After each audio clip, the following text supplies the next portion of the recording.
Hey, hi guys. Sorry about the small hiatus or the pause in reading these stories. I've been really busy working and I've had other things going on in life as well.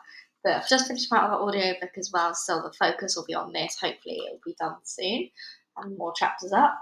I'm going to read the next part of JM Barrie's Peter Pan, and it's all JM Barrie's own work. I'm just reading it out for you guys. Chapter 5 is called The Island Come True. Let's get going. Feeling that Peter was on his way back, the Neverland had again woken to life. We ought to use the pluperfect and say weekend, but woke is wakened, but woke is better than and was always used by Peter. In his absence, things are usually quiet on the island. The fairies take an hour longer in the morning. The beasts tend to their young. The redskins feed heavily for 6 days and nights. And when pirates and lost boys meet there, they merely bite their thumbs at each other. But with the coming of Peter, who hates lethargy, they are all under way again. If you put your ear to the ground now, you would hear the whole island seething with life. On this evening, the chief forces the islands were disposed as follows. The Lost Boys were out looking for Peter. The pirates were out looking for the Lost Boys. The Redskins were out looking for the pirates, and the beasts were out looking for the Redskins. They were going round and round the island, but they did not meet because all were going to the same right. All wanted blood except the boys, who liked it as a rule, but tonight were out to greet their captain. The boys on the island vary, of course, in numbers according as they get killed and so on. And when they seem to be growing up, which is against the rules, Peter tints them out. But at this time there were 6 of them, counting the twins as 2. Let us pretend to lie here among the sugar cane and watch them as they steal by the night, steal in by in single file, each with his hand on his dagger. They are forbidden by Peter to look in the least of him, and they wear the skins of bears slain by themselves, in which they are so round and furry that when they fall they roll. They have therefore become very sure-footed.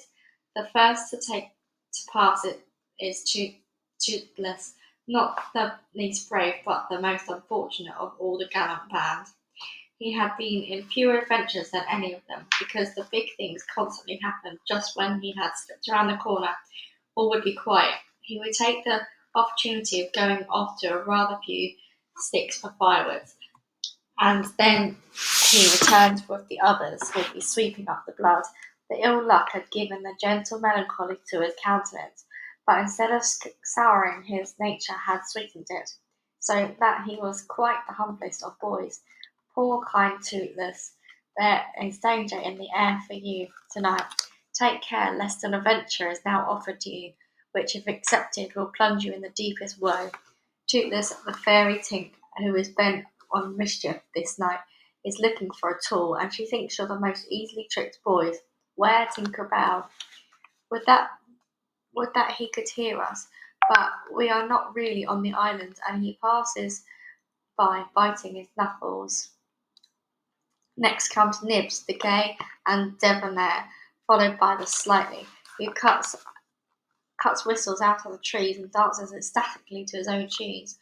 Slightly is the most conceited of the boys. He thinks he remembers the days before he was lost with their manners and customs, and this has given his nose an offensive tilt. Curly is fourth, he is a pickle, and so often he is to deliver up his person when Peter said sternly, "Stand forth, the one who did this thing," that now the command he stands forth automatically, whether he has done it or not.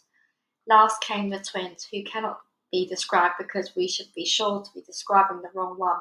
Peter never quite knew what twins were, and his band were not allowed to know anything he did not know, so these two were always vague about themselves.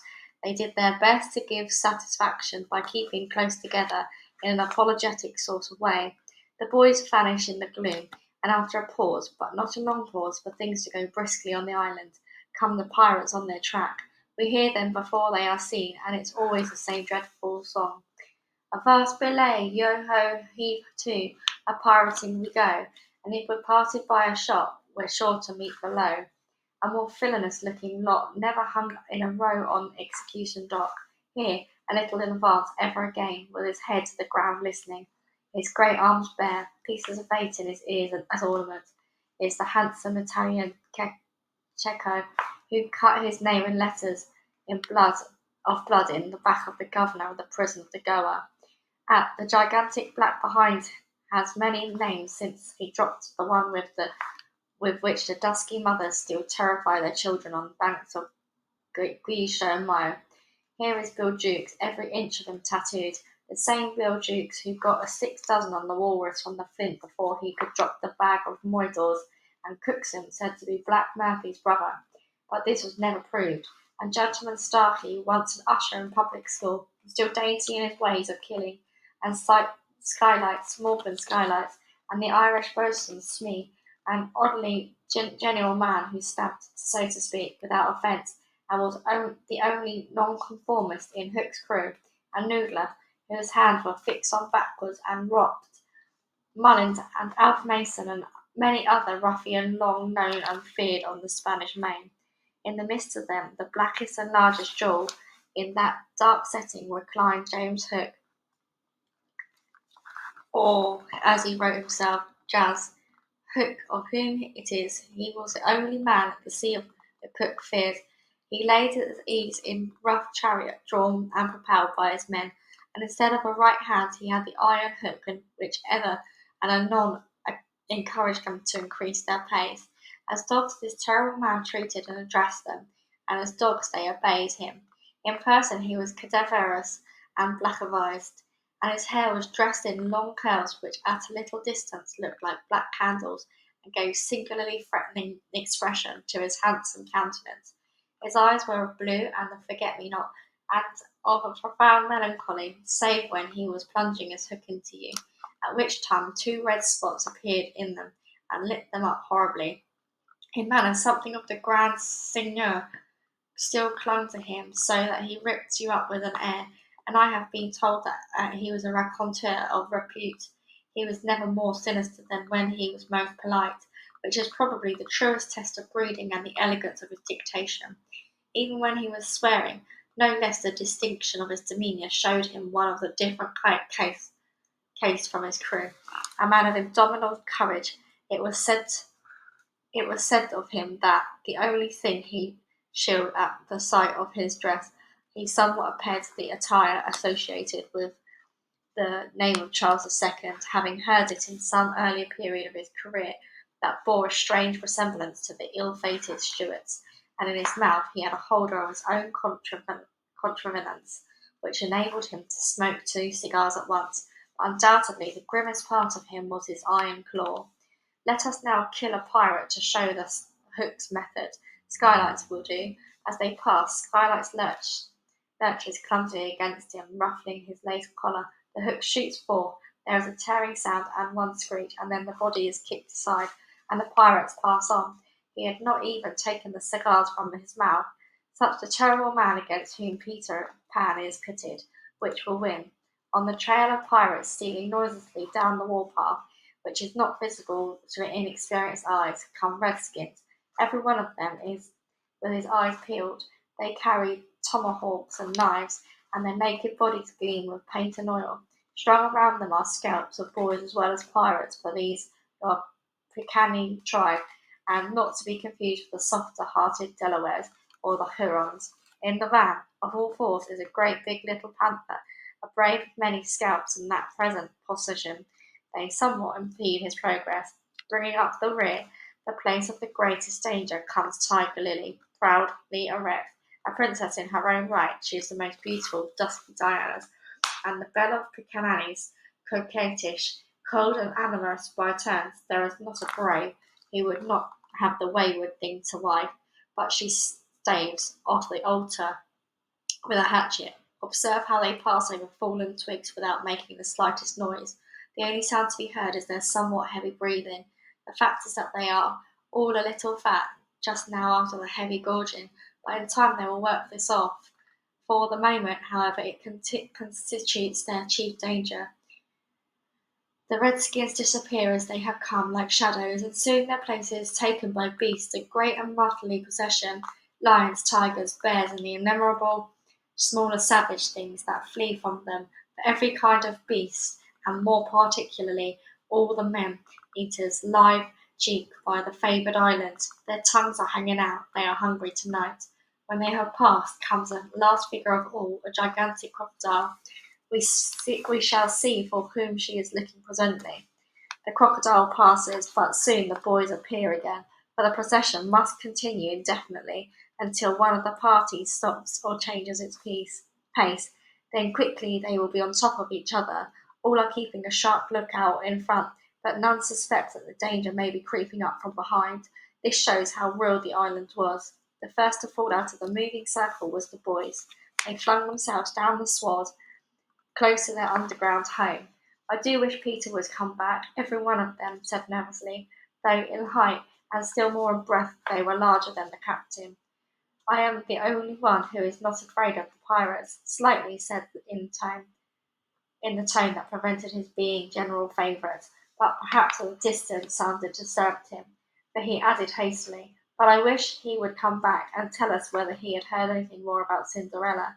They talked of Cinderella, and was confident that his mother must have been very like her. It was only Peter's absence that they could speak of mothers, the subject being forbidden by him as silly. All I remember about my own mother, Nibs told them, is that she often said to father, "Oh, how I wish I had a cheque-book of my own. I don't know what a cheque-book is, but I should just love to give my mother one." While they talked, they heard a distant sound. You or I, not being wild of the woods, would have heard nothing, but they heard it, and it was a grim song. Yo ho, the pirate's life, a flag of scones and bones, and merry hour, heaven wrote, and hey for Davy Jones. At once the lost boys, but where are they? They are no longer here. There, rabbits could not have disappeared more quickly. I will tell you where they are, with the exception of the Nibs who have darted away the reconnoitre. They are already in their home and under the ground, a very delightful residence of which we shall see a great good deal presently. But how have they reached it? For there is no entrance to be seen, not so much as a pile of brushwood, which, if removed, would disclose the mouth of a cave. Look closely, however, and you may note that there are here 7 large trees, each having in its own hollow trunk hole as large as a boy. These are 7 entrances to the home under the ground, for which the Hook has been searching in vain these many moons. Will he find it tonight? As the pirates advanced, the quick eye of Starkey sighted Nibs disappearing through the wood, and at once his pistol flashed out. But an iron claw gripped his shoulder. "Captain, let go," said he, writhing. Now for the first time we hear the voice of Hook. It was a black voice. "Put back that pistol first," he said threateningly. "It was one of the boys you hate. I could have shot him dead. Ay, and the sound would have brought Tiger Lily's redskins upon us. Do you want to lose your scalp?"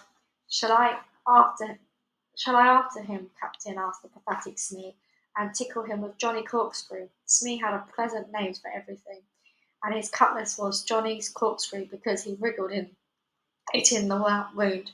One could mention many lovable traits in Smee. For instance, after killing, it was his spectacles he wiped instead of his weapon. "Johnny's a silent fellow," he reminded him. "Not now, Smee," Hook said darkly. "He is only one, and I want to mischief all the 7. Scatter and look for them." The pirates disappeared among the trees, and in a moment the captain and Smee were alone. Hook heaved a heavy sigh, and I know not why it was. Perhaps it was because of the soft beauty in the evening, but there came over him the desire to confide in his faithful Grosons the story of life. He spoke long and earnestly, but what it was all about Smee, who rather looked stupid, did not know it in the least. Anon he caught the word Peter. Most of all, Hook was saying passionately, "I want their captain, Peter Pan." 'Twas he who cut off my arm. He brandished the hook threateningly. I waited long to shake his hand with this. "Oh, I'll tear him." "And yet," said Smee, "I have often heard you say that Hook was worth a sore hand for combing the hair and your homely uses." "Ay," the captain answered, "if I was a mother I would pray to have children born with this instead of that." And he cast a look of pride upon its iron and hand, and one of scorn upon the other. Then again he frowned. Peter flung my arm, he said, wincing, to a crocodile that happened to be passing by. I have often, said Smee, noticed your strange dread for crocodiles. Not of crocodiles, Hook corrected him, but of that one crocodile. He lowered his voice. It likes my arm so much, Smee, that it has followed me ever since, from the sea to sea, and from land to land, licking its lips with the rest of me. In a way, said Smee, it's sort of a compliment. I want no such compliment, Hook barked petulantly. I want Peter Pan, who first gave the brute its taste for me. He sat down on a large mushroom, and now there was a quiver in his voice. Smee, he said huskily, that crocodile would have had me before this, but by a lucky chance it swallowed a clock which goes tick, tick, tick inside it, and so before it can reach me I hear it tick and bolt. He laughed, but in a hollow way. Some day, said Smee, the clock will run down, and then he'll get you. Hook wetted his dry lips. He said, that's the fear that haunts me. Since sitting down he had felt curiously warm. Smee, he said, this is so hot. He jumped up. Odds bobs, hammer and tongs, I'm burning. They examined the mushroom, which was the size of solidity unknown and the mainland. They tried to pull it up, and came away at once to their hands, for it had no root. Stranger still, smoke began at once to ascend. The pirates looked at each other. A chimney, they both exclaimed. They had indeed discovered the chimney of the home under the ground. It was a custom of the boys to stop it with a mushroom when the enemies were in the neighbourhood. Not only smoke came out of it, there also came children's voices, for so did the boys feel in their hiding place that they were gaily chattering. The pirates listened grimly, and then replaced the mushroom. They looked around them and noted the holes in the 7 trees. Did you hear them say Peter Pan from home? Smee whispered, fidgeting from Johnny's corkscrew. Hook nodded. He stood for a long time, lost in thought, and at last a curdling smile lit up his swarthy face. Smee had been waiting for it. Unrip your plan, Captain, he cried eagerly. To return to the ship, Hook replied slowly through his teeth, and cook a large rich cake of jolly thickness with green sugar on it. There can be but one room below, but there is one chimney. The silly moles have not the sense to see that they did not need a door apiece. That shows they have no mother. We will leave the cake on the shore of the mermaids' lagoon. These boys are always swimming about there, playing with the mermaids. They will find the cake and they will gobble it up, because having no mother they don't know how dangerous 'tis to eat rich damp cake.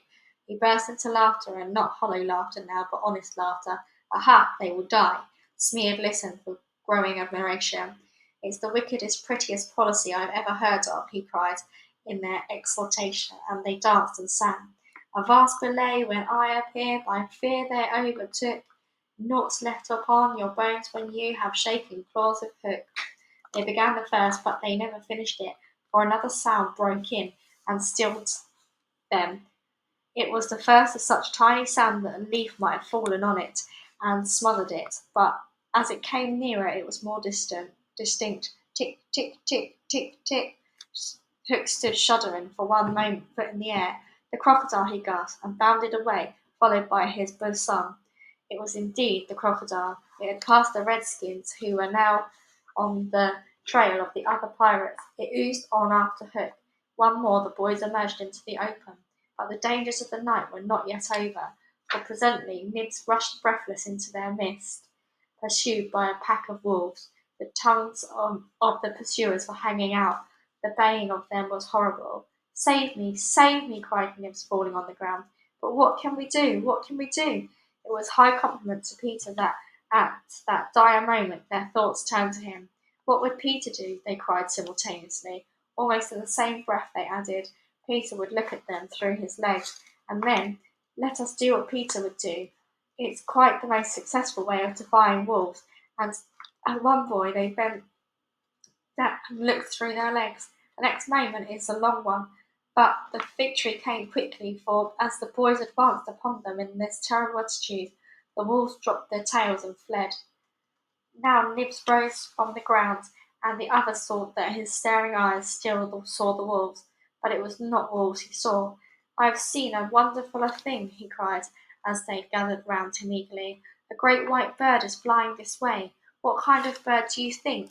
I don't know, Nibs said, awestruck, but it looks so weary, and as it flies it moans. Poor Wendy, I remember said slightly instantly. There are birds called Wendy's. See, it comes, cried Curly, pointing to Wendy in the heavens. Wendy was now almost overhead, and they could hear her plaintive cry, but more distant came the shrill voice of Tinker Bell. The jealous fairy had now cast off all the disguise of friendship, and was darting at their victim from every direction, pinching savagely each time she touched. "Hallo, Tink!"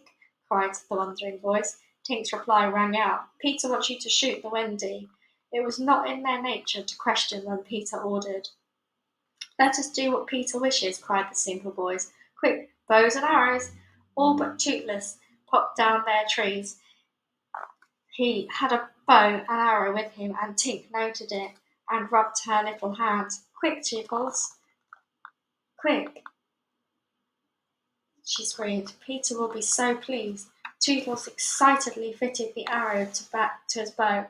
"Oh, out of the way, Tink!" he shouted, and then he fired, and Wendy fluttered to the ground with an arrow in her breast. And that's that. Sorry, I've been saying Toothless wrong the whole time. I think it's Tootles, so I really do apologise for that. But that is the end of chapter 5. The next one's chapter 6, and it's called The Little House. Until the next time, guys, thank you so much. Bye.